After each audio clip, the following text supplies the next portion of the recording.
day, martial world. My name is Michelle Manu, and you're watching the Masters Hall of Fame World News. Today we welcome Steve Cooper, and I'd like to tell you a little bit about Steve.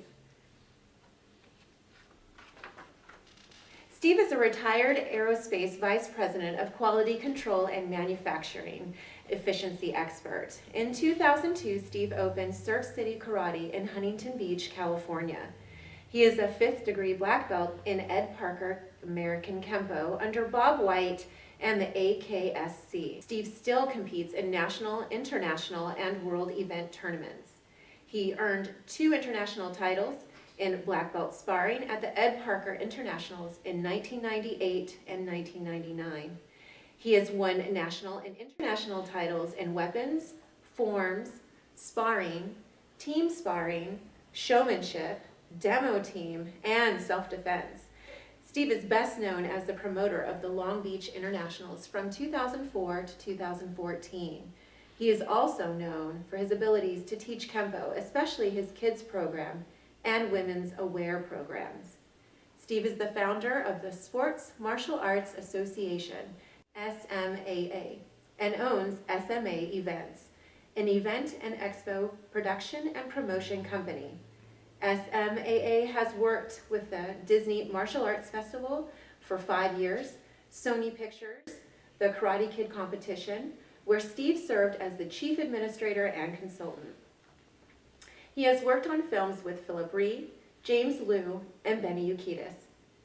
Steve has promoted events with Mr. Olympia, Europa, I hope I said that right, Sports and Fitness, LA Fit Expo, Firefighters World Games, and others.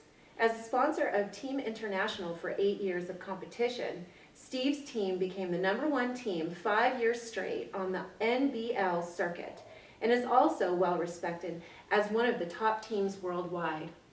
Steve has been inducted into the Masters Hall of Fame and was in the inaugural inductee in 2002 and several other martial arts halls of fame. In 2014, the Masters Hall of Fame honored Steve again with the first ever Samurai Award of Excellence. Well, welcome, Steve Cooper. Thank you for being here today. My pleasure to be here. My pleasure. Good to see you again. Well, your company, the Sports Martial Arts Association, has been highly successful. And could you share with our audience a little bit about what it takes to run such an amazing association? Well, the association, not to correct you, is not the company. The company is SMA Events. Okay. The SMA Association is the association of all the competitors, promoters that get together as a group to give information and support other tournaments that we're involved in. But the SMA Events group is a group that wasn't really put together by design, was put together by necessity. Okay. And so there was a need to be organized in tournaments, and with my aerospace background and management skills and some of the people that I brought on board that were my black belts, we were able to make a more professional outlook on the way tournaments are run and operated, which hopefully the clientele liked, which is the competitors, and serving the industry is something we liked, and it just grew into a business from there. That's excellent. It was much needed. It was. I mean, it was a push at sometimes, because when it started, I was the low man on the totem pole as far as rank goes. So we're having meetings with promoters that all outrank me by several stripes, and they're like, well, I go, look, put the rank on the table, it's done. We're talking business. I'm the master of business, you are not. Let's get it going. So once we got through the this and that and who's what, they started getting more money in their pocket. They started following, and things went.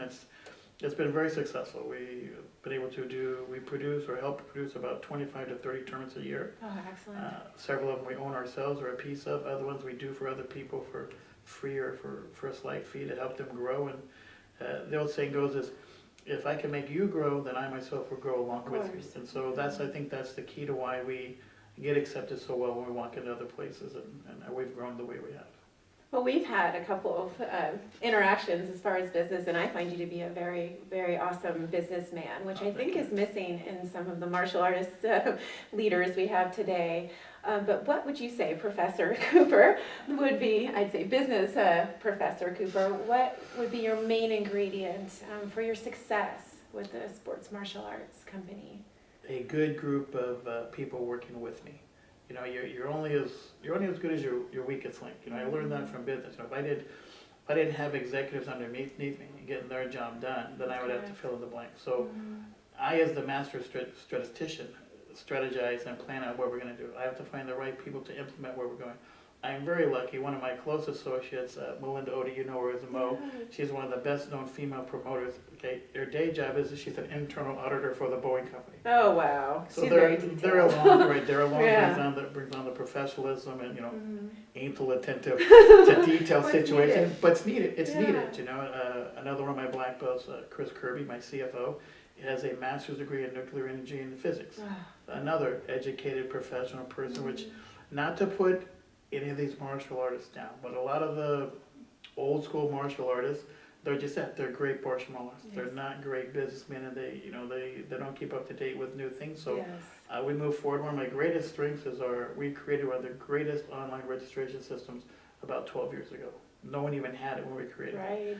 Now we've grown from that and expanded to where now we're getting copied left and right, but hey, that's flattery that everybody wants to repeat. Well, And good. trust me, there's enough business out there to share the market, and I got no problem with that whatsoever. Well, you can only handle so much. That's true, and I like it when someone comes up with a new inventive system that I can learn from and improve myself with. It's not about that we're the best, it's that we listen openly to what the clientele wants and try to deliver to them. I That's think that's our wonderful. difference. Yes, asking the public what they want. We're a service industry. I'm going to serve you. If I don't provide a service you want to pay for, Mm-hmm. I'm out of business. So if I don't understand what your needs are and deliver the needs you want, or that may be the best need for you, period, you want it, You don't I'm even going know to it. deliver it. I'm Yeah. going to deliver it to you. Exactly. Well, I'd love to talk a little bit about the Long Beach Internationals, and I mean, is there anything you'd like to tell our audience? And there's so much to cover as far as competitors and just the setup and the internal workings during that entire weekend. And what would you like to share about the Long Beach Internationals with our audience? We'll try to give you the Reader's Digest. Okay? A lot of people don't understand how much goes behind just in the administration operations to put such a thing in. Well, it's not just renting the facility, buying the awards, and showing up. There's a 225 person plus moving staff that regulates everything that has to be done in a proper organization. So there's me, my executive staff, then the hundreds of volunteers below that. Everybody's got to have an assignment, and that's something we're brought to it. Every job has a description. Everybody's given their description. This is your job function. Follow your job function, and it'll work. So far, it's been working. Yeah, we have glitches. We put the wrong guy in the wrong place sometimes, but we take notes, and we're very politically correct. You know what? It's time for you to take a slight break. Why don't you get a sandwich? Get that fixed. But that's the way you do it. So this year was very special. The 50th anniversary of the original tournament that Ed Parker started. Let's clear it up for the public. Is this the Ed Parker Nationals? No. Technically, it is not. The Parker family still owns the rights to that sole nomenclature trademark, which they just reenacted this year. It's been dead and dormant for 14 years. Oh, wow. So, yeah, behind the scenes there's been a lot of legal his-hands between me and the Parker family, more specifically Darlene and her Cam4 Corporation, but we've never been to court. Okay. Everything's always worked out to suffice things. So this year at the 50th anniversary, we made it a tribute to Ed Parker. No legal issues involved. We're tributing to him on the anniversary of the one he started. For me, the goal when I took this project over was to get to the 50th anniversary and give everybody, the Kenpo community and all the seniors, a proper opportunity at the 50th anniversary to say goodbye to an era of competition that Ed Parker started. I'll be the first to admit, it is not the same Ed Parker tournament. It's just not. It's grown differently, it's run differently, and I am not him, nor do I have his reputation and draw that he does. So it was our way to say goodbye and move on to what next year will be the next generation Long Beach International. So the rumor in the community is true. That was this past year was the last. When I said it was the last year, I said it was the last year for the AKSC, Right. International Karate Championships, because there's been a little dispute over trademark infringement or not. I and my attorneys believe there's no trademark, but in all honesty, with the Cam4 owning the rights to the Parker system and them being the Parker relatives from him, with them saying, basically, we don't want one. We don't want to be involved. So I'm just going to say, okay, we're done. So what was the role of the Parker family through this year? Other than sending me letters of cease and desist, Oh, wow. their role is non-existent at all. I mean, don't really want to get into it. I wanted to end up on a positive note, you know. So they had an opportunity to get involved if they wanted to. They chose not to. So we're moving in a new direction. I mean, we've had support. I mean, Edmund Jr. has been there almost every year, a booth selling his art. Right. He was one of the ones that came up this year and said, "Thank you so much for saying goodbye in such a positive way." It was really good, Steve. I had a few, you know, issues about this, but me and him had a very long conversation before the event took place, and we both aired our differences and our opinions. And he goes, "Okay, I'll give you the benefit of the doubt." And after he goes, "You know, you were right. This is the perfect way. Everybody's together. Everyone's saying, shaking hands. No one's mad, and we're all able to walk away now, go our own separate directions as our Kenpo may take us, and say, you know what, we did honor the 50th anniversary. Let's go forward." So next year's tournament will be called the Long Beach International Martial Arts Festival. It can still be called the Long Beach Internationals, nicknamed the Internationals. I mean, that's not going away. Sure. And there's no infringement. I mean, how many tournaments have the name International now? My God, hundreds of them. If I tried to say, like, hey, I came up with Internationals first, it's not going to happen. So we've redesigned. I'm in the process of copywriting and trademarking the trophy I want to give out. Good. And we're just going to go forward. And one of the things that I'm proudest of, well, we'll see if it works, or one of the goals is I've come up with this concept of team competition. Oh, very And I would like that to take place at Long Beach. We'll probably do a sample tournament before that. And one of the greater benefits I have, not to get off track, but I've signed contract with Europa Fit Expo and associated contract with MMA Evolution. They do health and fitness expos across the country. I've been hired to put martial arts tournaments inside all those health and fitness expos. exciting. So, well, the exciting part is that's how we're growing. I started growing Long Beach that way a couple of years ago, bringing in the health and fitness, not so much the bodybuilders, but eating healthy and being healthy, exercising healthy, doing healthy fitness, which is what martial arts are about. Bringing that in, so by doing this, it allows me to actually build an 8-tournament circuit across the country leading into Long Beach and bringing all those health and fitness vendors to Long Beach, helping the tournament grow, which, you know, brings in a revenue, helps pay all the bills. Of course. You know, the more bills I It's can a pay, huge market. the more I can take care of the competitor. So to touch back on the internationals, it was great to do it. We had about 3,000 what I call attendees or registered participants. That extrapolates to each participant, if they do an average of 3.5 divisions each, there's where you get the word competitor. So another promoter say, oh, I have 5,000 competitors. I usually divide it by 3.5. That's how many people were really there. Okay. Okay, so at 3.5 is a low average. So with 3,000 competitors there at 3.5, we ran about 10,500 people through the rings. Yeah, it was busy. I was there. It was chaotic but organized. It was wonderful. Yeah, everyone kind of knew where they needed to be. Organized chaos is what we accomplished, exactly. You know, but I'm very proud of the staff that we've got to the point where I worked my rear end off getting up to the event. The day of the event is when I actually just exhale and turn the reins over. Okay, you guys are in charge and now you know what to do. And then I just go around and put up. There was a lot of fires this year, more than usual, but we handled it. And, you know, there was a little sabotage going on, we think, from, but you know what? Oh. We just rolled with it, took care of it, and we have a policy of never fighting negative with more negativity.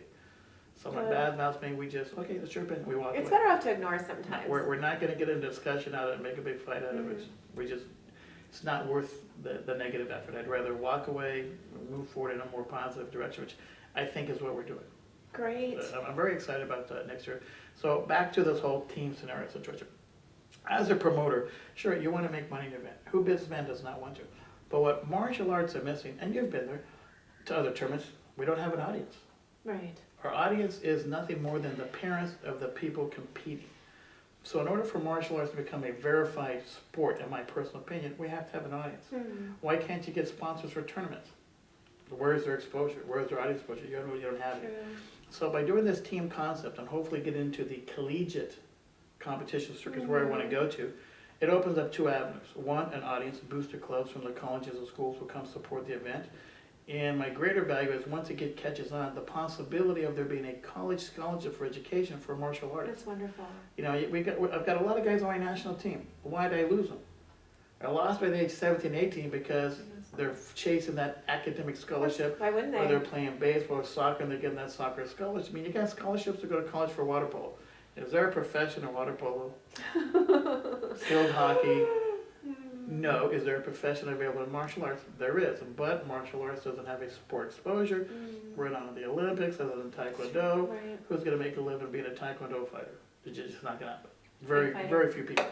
So the deal is, to wrap it up real quick, is I followed the format of how Olympic gymnastics, or gymnastics towards one. You have several elements of gymnastics, but gymnastics is not an individual sport. You don't just have one person sign up, I'm just going to come do rings today, Sure. I'm just going to do vault. Right. They're part of a team, and Yes, as they a are. team, they do those individuals. So the deal is, we have 6 elements of martial arts. We have traditional forms, open forms, traditional weapons, open weapons, self-defense, and team demo. Well, why isn't there any sparring? Well, a martial arts environment is not your self-defense, your form of sparring and fighting. Yes. So that's what we want to see. We want to see that versus point sparring. That's Correct. a separate situation. Yeah, it is. Okay, and team demo. So to be a well-rounded, world-class martial arts team, the format is you bring me a team of 9 players and 1 coach, 10 people. Okay, you mathematically assigned your rotation of rings, and through the mathematic process, you should never show up at any one platform with more than 2 of the same teams during the entire day. Okay. So it's not just you and the same 6 going, it's intermixed through the entire time. Every platform you show up to, 3 members from your team must compete in that category. So if we start off with, we say 36 teams, you divide them up, there's 6 teams at each platform, 3 members, but you got an 18-person competition, each one going on simultaneously. As they finish or award, get their points, first, second through 18th, your team accumulates points, 25, 22, 21, 20. So at the end of the day, all the 6 rotations, you add it up, you see the charts go with people that get points, the team with the most points is the overall team. That sounds You great. may have the number 1 guy at each station, but if you're second and third player, or 12th and 15th, and there's another team that's taken 2nd, 5th, and 7th consistently all day long, then they truly do have the best Sure. overall. So after 6 rotations, there's been 6 winners.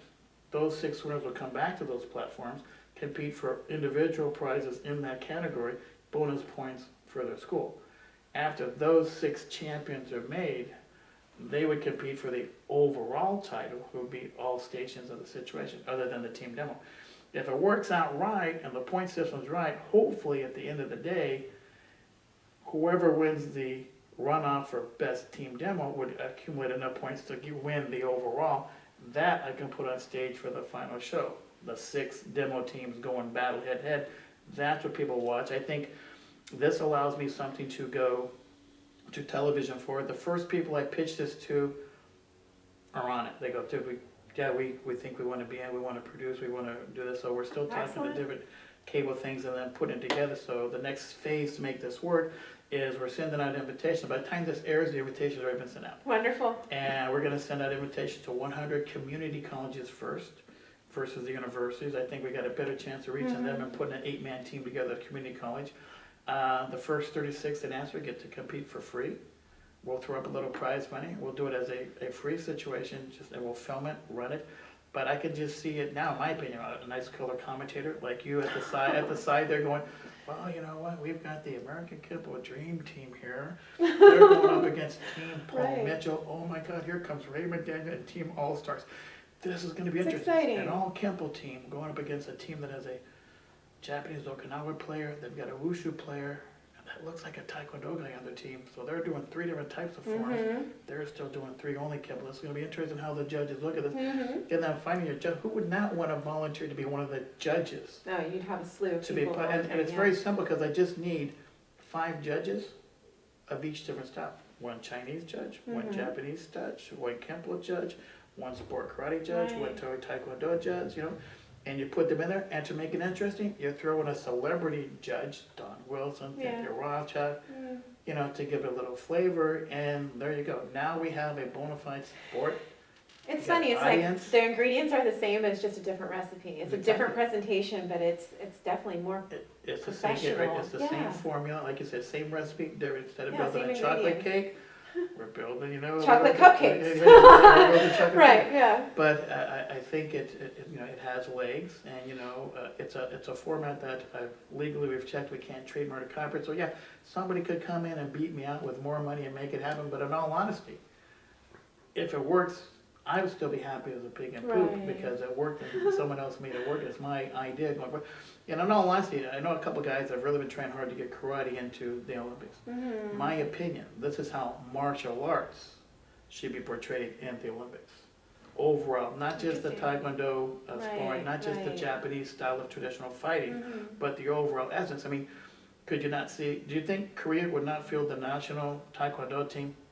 China would not put together the national wushu team? Japan would Oh, not they put would, together absolutely. a national Japanese team Mm-hmm. to fight it out? I mean, talk about a reality show. So Your true. dance moms, what about karate moms? Seriously. You've been around. They're just as bad, karate dads, and to Yeah. follow that around and to have a true international world team competition where you got, I mean, we wouldn't have to charge a fee because the national Korean government would sponsor it. You don't think we could hold a tournament as a qualifier? Which 9 people are going to represent the USA against the world? Dude, you'd have 5,000 people Oh, show up just to, definitely. if I charge them just a $10 Of fee to course. qualify. Mm-hmm.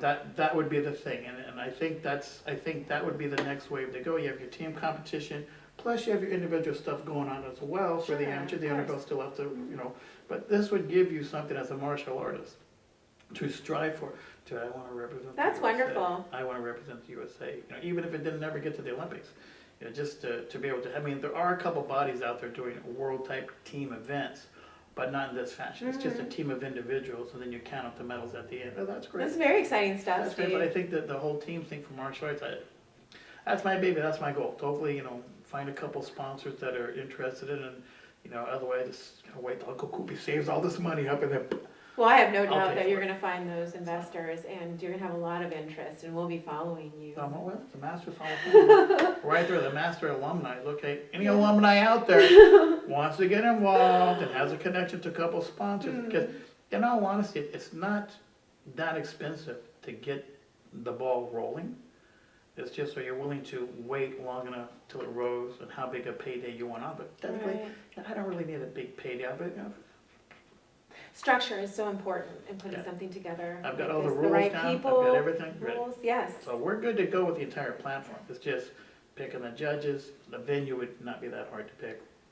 And then, just putting the money up and getting them to come out and do it. So we're close. We're real close with my contract to Europa. Europa's on the table. I kind of spun. You go, well, you want to be the ones that make it?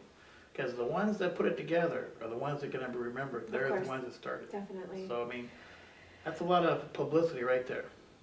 Well, thank you for explaining that. That is That an does amazing amount. I mean, strategy. I could go into larger detail, but that's the rough idea. That's the deal. We did do it once, and everybody liked it. Mm-hmm. So that you go from collegiate, you go amateur, you can now go pro. Yes. You can now make pro teams. Where you're putting up $20,000 prize money for a team to come out and do that. I mean, that's not unheard of prize where everybody, it's not. including the coach, takes home $2,000 Mm-hmm. for winning this event. I mean, it could even grow bigger than that.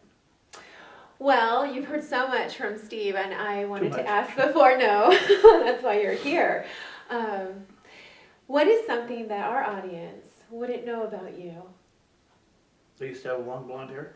Really? Oh yeah. I wish we had a photo of that. I do. I've got a couple photos. I used to have long blonde hair. I used to keep it in a ponytail. Wow. Yeah, for the longest time. That was when I was with my first wife. Yeah, we both had the same color hair. Oh, how funny. Out of the same box. Oh my God. Hey, that's enough of a secret. Right So there. that's much different. Now you have no hair. What's And I it? have no what's the hair. Well, you difference? know what? When it started going, it just looked so silly to have. And then, so I just said, off it Wow. goes. What So, do you like better? No hair or long hair? Well, I would obviously rather have hair than no hair, but I've made Not always I've true. made the adjustment to this is who I am. And it's funny because in all honesty, I don't realize I'm bald until I look in the mirror. Because you don't really pick, other than the hair, the head being cold ones, right? Yeah. But the whole deal was, I remember we were going through pictures of a tournament, and I go, who's that? I don't recognize that bald guy. That's you. And it was a picture from behind. So when you look in the front of a mirror and your hair is going, you still have the well, you can illusion borrow some of mine. Here, that can you- we get this yeah, on put it camera? on. There we go. that you've got hair. And then I saw that photo, and then I realized, dude, is that what I look like? And then that's when I just started cutting it off. Okay. And then lately I just said, you know what? This might as well just go all bald. So Well, I got my- complimented when got you my- arrived. thank you. He looks very nice GQ today. So- I'm very impressed. The electric So. Norelco razor is really good because I hate shaving it. So the Norelco Yeah. has been my buddy. Really? Okay. Another tip for our audience on hair care. So I want to thank you for being here today. My pleasure. Anytime you want I to know. talk about more stuff, just let me know. I know. I'll have to do a Steve Cooper series 2 and 3. We didn't even get into the stories at all. I know, and Steve has a lot of stories. Well, thank you again. My pleasure, my pleasure. I appreciate it. Thank you so much for having me. Oh, we're grateful. So you've watched the Masters Hall of Fame World News today with our honored guest, Professor Steve Cooper, even though he doesn't like the word professor. If you'd like to reach Steve, you can send us an email at worldnews@mastershalloffame.org or directly to Steve at www.smaausa.com. You've been watching the show, which has been shot at the Shiokan Martial Arts Center in Costa Mesa. Our videographer and producer is Soke David Dai. And I am Michelle Manu, and thank you for watching the Masters Hall of Fame World News.